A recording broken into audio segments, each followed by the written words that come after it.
आपको प्लान ऐसा करना है कि सामने वाले फोल्डर निकलने से पहले तक पूरा प्लान देने तक उसके दिमाग में सस्पेंस बना रहना चाहिए, तो प्लान आपकी हिट हो जाएगी। क्लियर है? ह्यूमन नेचर होता है, जब इंसान किसी चीज के बारे में थोड़ा सा जानता है ना, तो फिर वो कंपैरेटिवली देखना शुरू कर देता है। फिर वो अपनी नॉलेज के साथ आपकी नॉलेज को कंपेयर करने लग जाएगा, और जिस दिन कंपेयर आ गया ना, तो कंपैरिजन में कोई जीतता नहीं है, आपका काम वहीं खत्म हो जाएगा। इसलिए create suspense in your plan. अपने प्लान में आपको क्या करना है? सस्पेंस क्रिएट करना। अब मुझे अनुपम जी से बात करनी है, ये मेरा डाउनलाइन, ये मेरे को मिलवा दी, जैसे इंट्रोडक्शन करा दिया, अब हमारा काम होता है। हाय सर, नमस्कार, क्या शुभ नाम हुआ सर आपका? अनुपम राजपूत जी। अच्छा, बताया था सर, नागेश जी ने आपके बारे में बताया था। क्या करते हैं अनुपम जी?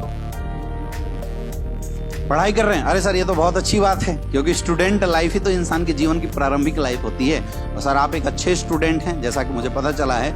और सर, ये भी बता रहे थे कि आप पढ़ाई के साथ साथ जीवन में बाकी चीजों में भी इंटरेस्ट रखते हैं, आप काफी ड्रीमर हैं, और बाकी चीजों का भी सर आप काफी अंदाजा लगाते रहते हैं। इसलिए सर ने एक्चुअल में आपसे मिलवाने की हमें कोशिश करी थी। एक्चुअल सर, मेरा नाम अमित दुबे हुआ, और मैं भी सर एक स्टूडेंट हूँ, और पढ़ाई के साथ साथ सर हम लोग एक समाज कल्याण का काम करते हैं, एक हेल्थ अवेयरनेस प्रोग्राम का काम करते हैं। हमारा काम है 10, 20, 50 समाज को इकट्ठा करना, उनको जानकारी देना कि उन्हें क्या खाना चाहिए, कब खाना चाहिए, कैसे खाना चाहिए।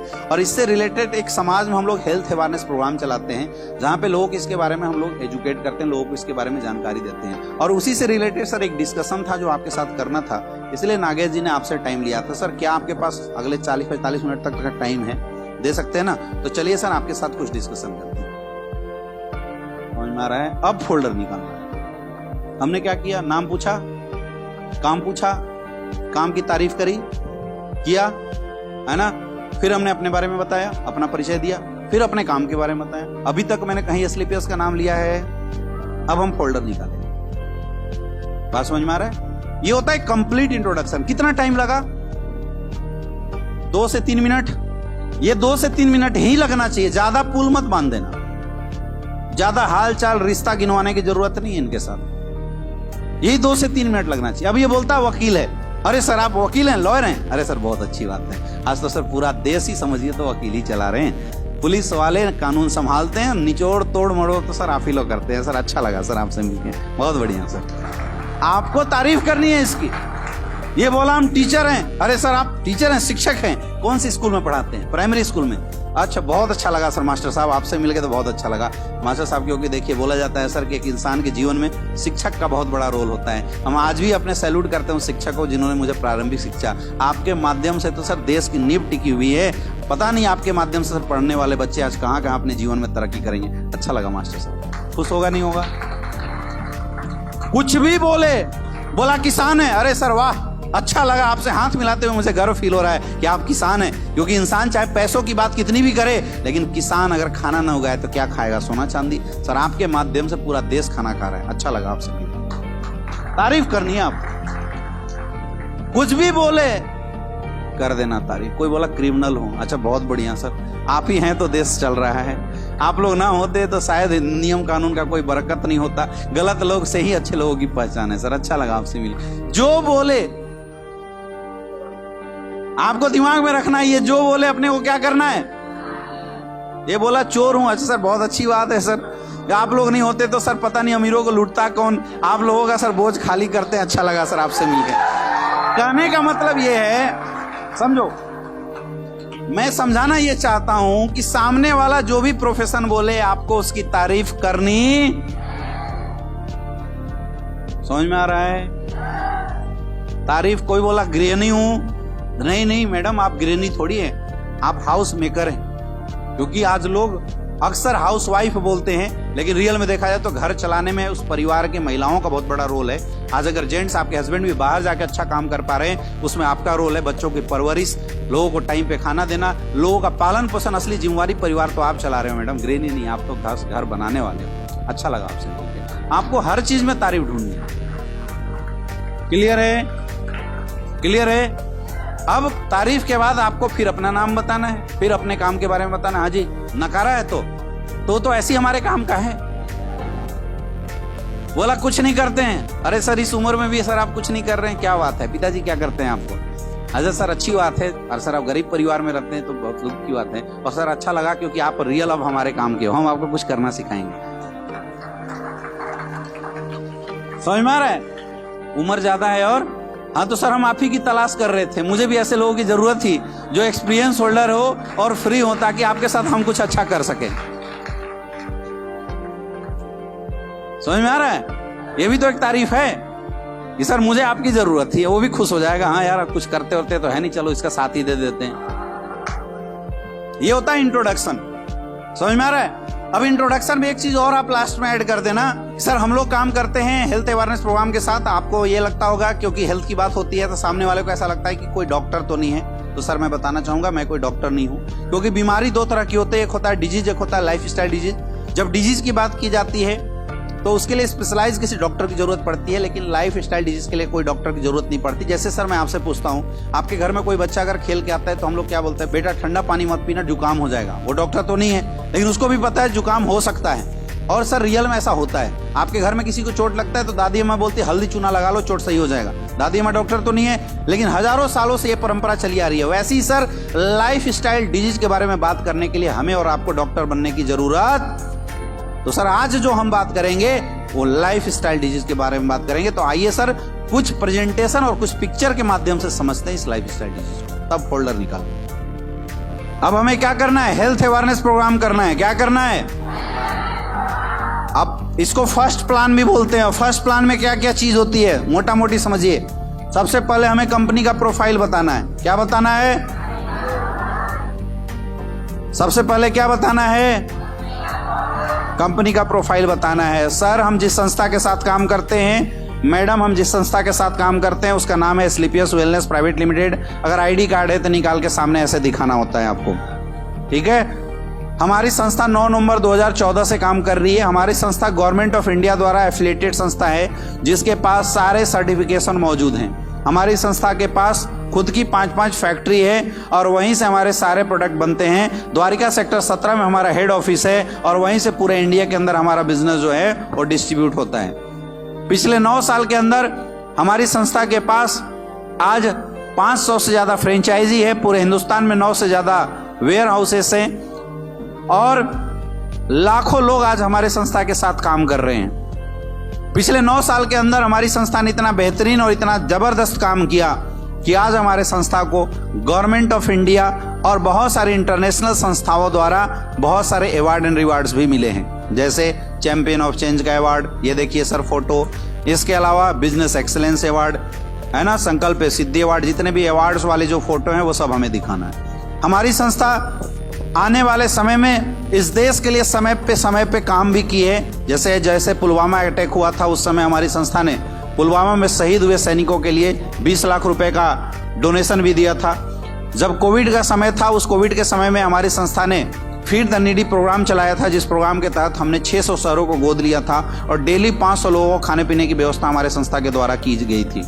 और यही वजह है कि आज बहुत सारे अवार्ड्स एंड रिवार्ड्स हमारी संस्था को मिला है। और हमारे संस्था के managing director mister Sanjeev Kumar sir को फोर्ब्स मैगजीन के अंदर इनके अच्छे कारनामों की वजह से पब्लिश्ड भी किया गया था। ये देखिए सर, इतने सारे रिकॉर्ड हैं हमारी संस्था के पास।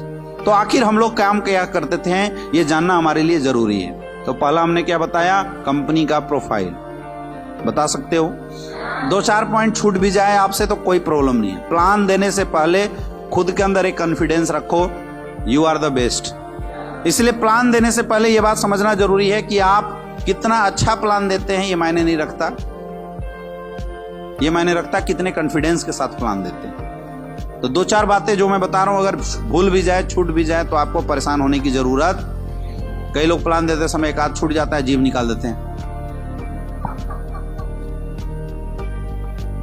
नहीं करना, महसूस मत होने देना कि कुछ छूट भी गया, क्योंकि क्या क्या डायलॉग बोलना चाहिए तो हमें पता है ना, और आपको पता है, सामने वाले को थोड़ी पता। सामने वाले को तो जो बोलोगे वही प्लान है। यस या नो? मैं फिर रिपीट करता हूं, सामने वाला ना आपके प्लान को देख के ज्वाइन होता है, ना प्रोडक्ट को देख के, आपको देख के ज्वाइन होने वाला। इसलिए आपका कॉन्फिडेंस कैसा होना चाहिए? जबरदस्त होना चाहिए, आपका कॉन्फिडेंस बढ़िया होना चाहिए। तो सबसे पहले हमने क्या बताया, उसके बाद what's change in life style. ऐसे हाथ करके बता देना, ये देखिए सर हमारे सर्टिफिकेट इतने सारे हैं, तुम समझो क्या क्या है। ये फोटो दिखाई दे रहा है, बताना है सर एक इंसान का शरीर इन तमाम चीजों से मिलकर बना हुआ है। क्लियर है? और एक चीज और समझो, फोल्डर हमेशा ऐसे पकड़ा जाता है। कैसे? एक हाथ में आपका पेन होना चाहिए और दूसरा हाथ ऐसे। कई लोग प्लान ऐसे देते हैं, ऐसे देखोगे दोगे तो सामने वाले को क्या समझ में आएगा? हमेशा जो रिटेन है वो किसकी तरफ होना चाहिए। और अगर आप टेबल पे बैठ के प्लान दे रहे हैं तो आपका फोल्डर थोड़ा ऐसे होना चाहिए।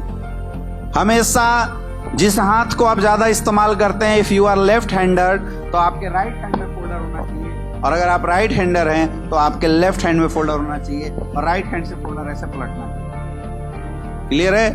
This is the best way. कई लोग क्या है, फोल्डर पे ऐसे रख देते हैं और इत्मीनान से प्लान देते हैं। थोड़ा कष्ट झेलो, फोर्स के साथ प्लान देना होता है।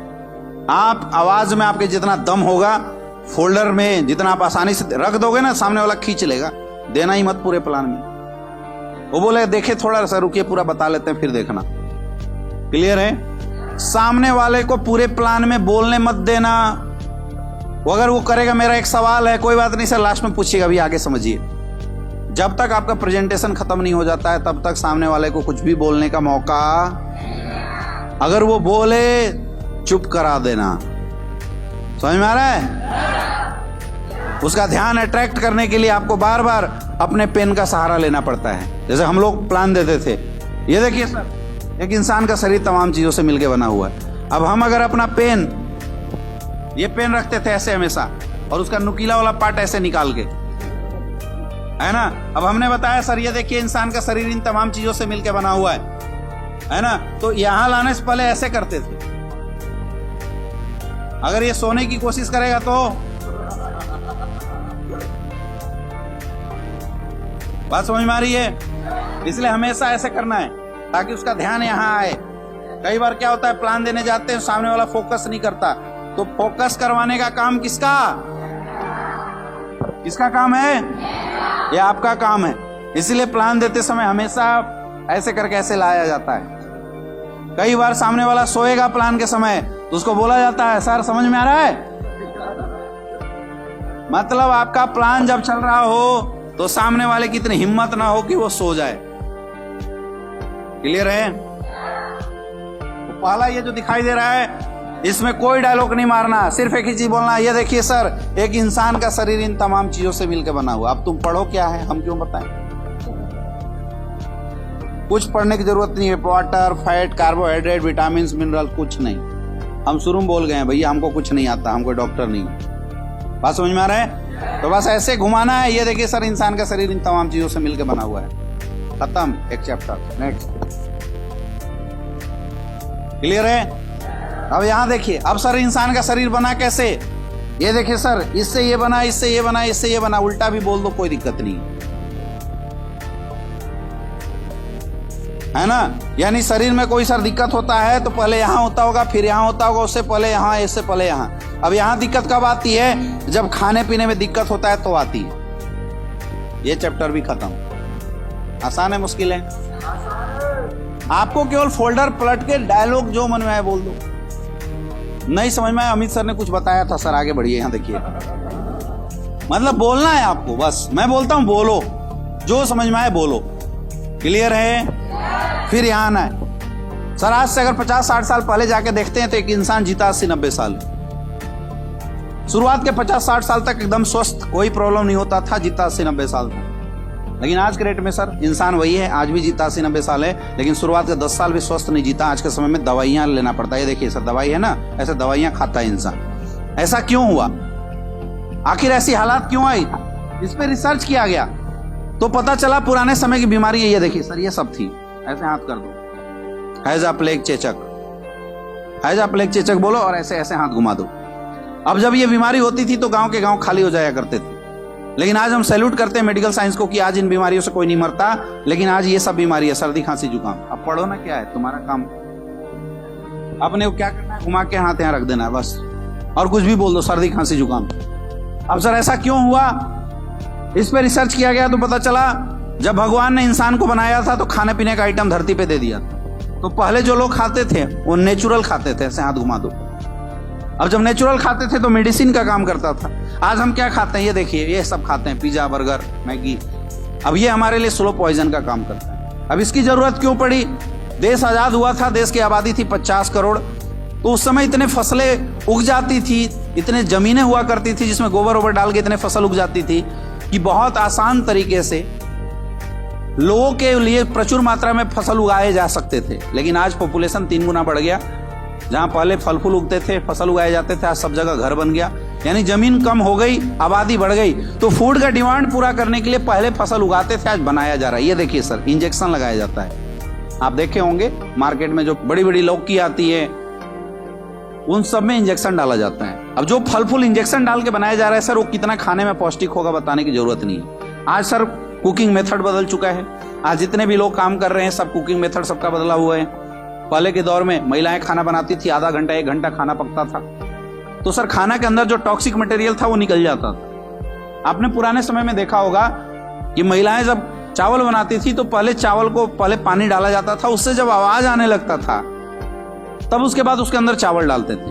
अब जब चावल डालते थे उसके ऊपर से जो पेस्टिसाइड डाला जाता है वही झाग के रूप में बाहर आ जाता है। लेकिन अब सिस्टम बदल गया, अब तो प्रेशर कुकर का सहारा है, तो अब कोई झाग आता है तो अंदर ही रह जाता है। 2 सीटी मारे तो चावल तैयार, 3 सीटी मारे तो दाल तैयार। आज इंसानों की भी हालत सीटी की जैसी हुई, 1 सीटी मारो इंसान ही गिर जा रहा है। समझ में आ रहा है? आपको ऐसे उसको क्या है, ऐसा एंटरटेनिंग बना के बात करना है ताकि सामने वाले को मजा भी आए और सामने वाला आपके काम को सीरियसली सोचे भी। पहले खाना बनता था तो लोग 24 घंटे के अंदर खाना खाते थे, लेकिन आज हम क्या करते हैं, आज हम लोग खाना बनाने के बाद फ्रिज में रखते। अब सोचिए कि इंसान है, इंसान को फ्रिज में डाल दिया जाए, जिएगा मरेगा, लेकिन लाश बिल्कुल ताजा रहेगा, दिखेगा तरोताजा। लेकिन अगर आप निकालने के बाद 2 महीने बाद उसको बोले कि सांस ले सकता है, चल सकता है, दिखता तो ताजा है लेकिन अंदर से वो मर गया है। वही फल फूल साग सब्जी अगर हम फ्रिज में रख के अगले दिन निकाल के खा रहे हैं, आप बताइए दिखने में ताजा है लेकिन क्या उसके अंदर कोई पौष्टिकता है? लेकिन हम लोग उसी को खा रहे हैं। बताइए बीमारी होगा कि नहीं होगा? आज जिस घर में भी देखिए कोई भी फल फूल उगाने के लिए पेस्टिसाइड का सहारा लिया जाता है। ये देखिए ये बंदा नाक में मास्क लगाया हुआ है, पेस्टिसाइड का छिड़काव कर रहा है। जो चीज सांस से अंदर चला जाए प्रॉब्लम कर सकता है, उसी को हम लोग खा रहे हैं। बताइए समस्या क्रिएट करेगा नहीं करेगा? पूछना है, सामने वाले से पूछना है। आज सर आपको पता ही होगा, जिस घर में भी जाइए लोग कोल्ड ड्रिंक का सहारा लेते हैं। अब 1 ग्लास कोल्ड ड्रिंक में 16 चम्मच जितना पानी चीनी पाया जाता है। अब अगर आपको डेली 16 चम्मच चीनी पिलाया जाए, जिंदा रहेंगे मरेंगे? यही वजह है कि आज कोल्ड ड्रिंक पीने वालों के लिए हजारों बीमारियां आज लोगों के सामने लाके खड़ी हुई। आज जहां भी देखिए पिज्जा बर्गर का जमाना है। अब बर्गर क्या है? एक रोटी है। हमारे घर में रोटी बनता है, सुबह बनता है, शाम को खाते हैं, शाम को बनता है, सुबह तक खत्म कर देते हैं। 2 दिन भी अगर रोटी रख दिया जाए उसके अंदर फफूंद लग जाता है। लगता है नहीं लगता है? लेकिन ये बताइए कौन सी टेक्नोलॉजी का रोटी है जो 2-2 महीना 3-3 महीने के अंदर फफूंद नहीं लगता? क्योंकि इसको बनाने में केमिकल्स इस्तेमाल किए जाते हैं, और वो केमिकल्स जो हम लोग हार्पिक के अंदर डालते हैं, टॉयलेट क्लीनर के अंदर डालते हैं, वो केमिकल्स इसको बनाने में हम इस्तेमाल करते हैं। अगला देखिए केक का टेस्ट कैसा होता है? मीठा होता है। आपके घर में चीनी गुड़ गिर जाए 2 मिनट के अंदर चींटी आ जाती है, लेकिन आप केक रख के देखना, ना एक मक्खी आएगी ना एक चींटी आएगी। होता है नहीं होता है तो मीठा। जानवरों को भी पता है इसको नहीं खाना चाहिए, मर जाएंगे, लेकिन इंसान फिर भी खा रहा है। इस केक को बनाने के लिए नेल पॉलिश में जो थिनर महिलाएं इस्तेमाल करती है उसका इस्तेमाल किया जाता है ताकि इसका टेस्ट खराब ना हो। आप उसी को खा रहे हैं, बताइए नुकसान करेगा फायदा करेगा? आज के जमाने में लोग पिज्जा बर्गर का इस्तेमाल करते हैं। इस पिज्जा बर्गर को बनाए जाने में शैम्पू में जो केमिकल्स आप डालते हैं जिससे आपके बालों की सफाई होती है, वो केमिकल्स इस पिज्जा बर्गर को बनाने में इस्तेमाल किया जाता है ताकि ये खराब ना हो, लेकिन हम लोग उसी को खा रहे हैं। नुकसान करेगा नहीं करेगा? अब ये तो खाने पीने की बात थी, शायद इससे कोई बच भी जाए। ये देखिए वाटर पोल्यूशन, एयर पोल्यूशन, इसको कोई रोक सकता है क्या? मोबाइल रेडिएशन, आज हर घर में मोबाइल है। इंसान बीवी बच्चों के बिना रह सकता है लेकिन मोबाइल के बिना आज नहीं रह सकता। हालात ऐसी हो चुकी है। यस या नो? हाँ या ना? अब ये जो चेंज हमारे और आपकी लाइफ में आया है, इनकी वजह से हो क्या रहा है? इनकी वजह से कुछ नई बीमारियों ने जन्म लिया। अब यहाँ पे आना है और बीमारी का नाम देखो, जो मूड में आए बोल दो। सर देखिए पहला बीमारी हार्ट की प्रॉब्लम। आज हर 5 में से 1 इंसान हार्ट की प्रॉब्लम से मर रहा है। जिसको देखिए वो हार्ट की प्रॉब्लम से। आज 20-25 साल के बच्चों को हार्ट अटैक आ जा रहा है, ऐसी समस्या है। पहले लोग बोलते 3 बार अटैक आएगा तो मरेगा, लेकिन आज 1 बार में खल्लास, पता नहीं चल रहा है क्यों मर गया। हो रहा है नहीं हो रहा है? डायबिटीज की समस्या, हर 7 में से 1 इंसान को डायबिटीज की प्रॉब्लम है। पहले लोग बोलते थे डायबिटीज अमीरों की बीमारी है, लेकिन आज आप देख सकते हैं गांव-गांव में लोग डायबिटीज से मर रहे नहीं मर रहे। आज अर्थराइटिस की प्रॉब्लम, हड्डियों का टेढ़ा मेढ़ा हो जाना। शायद ही आपके घरों में कोई ऐसा होगा जो 50 साल से ज्यादा हो जाए और उसके घुटने में दर्द ना होता हो। है या नहीं है? किसको दर्द है सर बताइए? आपके घर में किसी को डायबिटीज है? किसको है? दादाजी को डायबिटीज है। कब से है? तो परेशान है नहीं है, अगर उनका समाधान मिल जाए तो कैसा रहेगा। अब दिमाग में बैठा लेना, ये हमारा कौन सा प्रोडक्ट लेगा, डायबोडोग। हर प्रोडक्ट के बाद, हर बीमारी के बाद पूछना है, आज सर मोटापे की शिकायत है, आज हर 5 में से 1 इंसान मोटापे से शिकायत है, आज हाइपरटेंशन जैसी समस्या, लोग टेंशन में रहते हैं। पुराने समय में माँ बाप बच्चे को पीट देते थे, एक बच्चा बात तक नहीं बोलता था, और आज अगर आप बच्चों को पीटोगे तो बस्ता चला कर मारता है माँ बाप को उल्टा। होता है नहीं होता है, गंदी गंदी गालियां बच्चे दे रहे हैं, क्यों? क्योंकि सब हाइपरटेंशन के शिकार हो चुके हैं। अब माँ बाप को लगता है ऐसा क्यों हो रहा है, भैया जो कोल्ड ड्रिंक, पिज्जा, बर्गर, आप प्यार मोहब्बत में अपने बच्चों को आइसक्रीम खिला रहे हैं, ये सब उसी का दुष्प्रभाव है, आपके बच्चों को हाइपरटेंशन हो रहा है। लेकिन हम लोग क्या है, खिलाए जा रहे हैं। कैंसर जैसी बीमारी आज आम हो गई है, जिसको देखिए उसको कैंसर हो जा रहा है। सर आपके जानने पहचानने वाले में कहीं ना कहीं आपने जरूर सुना होगा कि फलना को कैंसर हो गया, जो कि बिल्कुल स्वस्थ हुआ करता था। है या नहीं है? कौन है पूछो। सर किसी को हार्ट की प्रॉब्लम है क्या? कौन है पूछो। इससे पूछने से आपको पता चल जाता है कि हमारा फ्यूचर किस प्रोडक्ट का यूजर बनेगा। अगला ऑस्टियोपोरोसिस, हड्डियों की समस्या, एलर्जी जैसी शिकायत आज लोगों को है, स्टोन की प्रॉब्लम है, गायनिकोलॉजिकल प्रॉब्लम, आज हर घरों में बच्चे न होने की समस्या है। अगर महिलाएं हैं तो उसका 20% पैसा पुरुष का तो महिलाओं के ट्रीटमेंट में चला जाता है। आज किडनी की प्रॉब्लम, लीवर की प्रॉब्लम, लोग परेशान हैं। पुराने समय में लोग खाना खा के परेशान होते थे, आज के डेट में खाना पचाने में लोगों को परेशानी हो रही है, ये पचाए कैसे, ये सिचुएशन हो रही है। अब सर ये प्रॉब्लम ऐसी है जो न जाने कहां से कैसे हम सबके घरों में आ चुका है। आपके घर में भी सर कोई ना कोई एक समस्या ऐसी जरूर होगी जिससे आपका घर परिवार परेशान होगा। है या नहीं है? किसकी समस्या है? किसकी समस्या है? कौन सी समस्या है? पूछो, दिमाग में नोट कर लो। अब सर हमारे और आपके घरों में किसी को कोई समस्या होता है तो क्या करते हैं? डॉक्टर के पास जाते हैं, हॉस्पिटल में जाते हैं। लेकिन अगर डॉक्टर के पास भी सही नहीं होता तो क्या करते हैं? बड़े डॉक्टर के पास, बड़े हॉस्पिटल में जाते हैं, राइट। यानी कुछ भी हो जाए, पैसा कितना भी लगे, हम इस बात पे ध्यान नहीं देते हैं, लेकिन इलाज जरूर कराते हैं। लेकिन मैं बोलता हूं, क्या हो जब आप इलाज भी कराएं और रिजल्ट ना आए? क्या हो जब सर्दी खांसी जुकाम से आपके घर वालों की मौत हो जाए? क्या करेंगे उस समय? ये मैं ऐसे नहीं बोल रहा हूं। आज आप रिपोर्ट जाके देखिए, जो डॉक्टर एलोपैथिक साइंस के सहारे एंटीबायोटिक खिलाते थे, आज वो एंटीबायोटिक काम करना बंद कर दिया। कोरोना क्या था? एक सर्दी खांसी जुकाम ही तो था, लेकिन लोगों का ट्रीटमेंट क्यों नहीं हो पाया? क्योंकि आज की डेट में वायरस बैक्टीरिया इतना डेवलप कर चुके हैं, एंटीबायोटिक भी लोगों पे काम नहीं कर रहा। आज हालत ऐसी हो गई है कि लोग सर्दी खांसी जुकाम से मरेंगे। आप याद कीजिए, जब हम लोग छोटे थे, सर्दी खांसी जुकाम होता था तो मम्मी पापा बोलते 3 दिन रुक जा, 5 दिन रुक जा, अपने आप सही हो जाएगा। लेकिन आज 5 दिन में नहीं, कई महीनों लग जा रहे हैं, सर्दी खांसी जुकाम खुद तो सही होता ही नहीं। पुराने दौर में किसी को फीवर होता था, 50 mg टैबलेट देते थे, बच्चों को तोड़ के टैबलेट खिलाया जाता था। आज वही mg जो टैबलेट है 600 700 mg की टैबलेट है। आया ना? यानी हालात ऐसे होने वाली हैं कि आपके घर में किसी को सर्दी खांसी जुकाम होगा, आप हॉस्पिटल में लेके जाएंगे और उसकी जान चली जाएगी। क्या करोगे तब? सोचिए, ये बहुत बड़ा मुद्दा है। क्योंकि सर जब एलोपैथी खत्म होगा तो एक ही टेक्नोलॉजी हमारे पास, आयुर्वेद। क्योंकि आयुर्वेद इस्तेमाल करने वाले को सर्दी खांसी जुकाम नहीं होता, आयुर्वेद इस्तेमाल करने वाले को कभी भी कोई साइड इफेक्ट नहीं होता। तो मेरा एक रिक्वेस्ट है सर, इस हेल्थ अवेयरनेस प्रोग्राम के साथ आप अपने घरों में आयुर्वेद इस्तेमाल कराना शुरू कर दीजिए। लेकिन आयुर्वेद के साथ सबसे बड़ी प्रॉब्लम यह है कि आज आयुर्वेद ओरिजिनल मिलना मुश्किल है। सर हमारी संस्था ने इस चैलेंज को एक्सेप्ट किया और हमारी संस्था ने लिक्विड प्रोफाइल आयुर्वेद लोगों को प्रोवाइड कराया। अब सॉलिड लिक्विड में अंदर क्या है? सॉलिड चीजें चूरन होता है, जल्दी असर नहीं करता है, लिक्विड चीजें जल्दी असर करता है। लोग आयुर्वेद से दूरी इसलिए होते थे क्योंकि चूरन मिलता था, खा के असर करने में टाइम लगता था। लेकिन हमारी संस्था ने 20 साल रिसर्च करने के बाद एक ऐसा सिस्टम बनाया जहां पे लिक्विड प्रोफाइल आयुर्वेद को भी स्टोर किया जा सकता था। आज इसके रिजल्ट बड़े अच्छे हैं। आज हमारी संस्था के पास 5 कैटेगरी में, 7 कैटेगरी में टोटल 150 से ज्यादा प्रोडक्ट है। हेल्थ अवेयरनेस खत्म, अब हमें कहाँ जाना है? अब एक एक करके प्रोडक्ट के बारे में बताना शुरू कीजिए। मोटा मोटी प्रोडक्ट बताइए, ज्यादा डिस्क्रिप्शन मत दीजिए। ये देखिए सर, हमारा पहला प्रोडक्ट है इम्यूनोडॉग, रोग प्रतिरोधक क्षमता को सही करता है, इम्यून सिस्टम से रिलेटेड। और हर प्रोडक्ट के बाद एक डायलॉग जरूर देना है, सर आज हमारे प्रोडक्ट के रिजल्ट काफी अच्छे हैं, बहुत शानदार रिजल्ट है सर हमारे प्रोडक्ट। ये सर हमारा थंडरबोल्ट है, किसी को बच्चे नहीं हो रहे, उसमें मोटा मोटी प्रोडक्ट का डिस्क्रिप्शन आपको बताना है। पहला मैंने बताया कंपनी प्रोफाइल, दूसरा मैंने बताया व्हाट्स चेंजिंग लाइफ स्टाइल, फिर मैंने बताया अभी हम लोग क्या खाते हैं जिसकी वजह से क्या क्या बीमारियां हैं, what are the side effects of bad foods. फिर मैंने बताया हाउ वी कैन रिकवर, हम लोग कैसे रिकवर हो सकते हैं, तो आयुर्वेद के बारे में बताया। और मैंने थोड़ी सी आयुर्वेद के बारे में डिटेल बात करी। इतना अगर हम बात कर लेते हैं तो हमारा हेल्थ अवेयरनेस जो प्लान होता है वो परफेक्ट हो जाता है।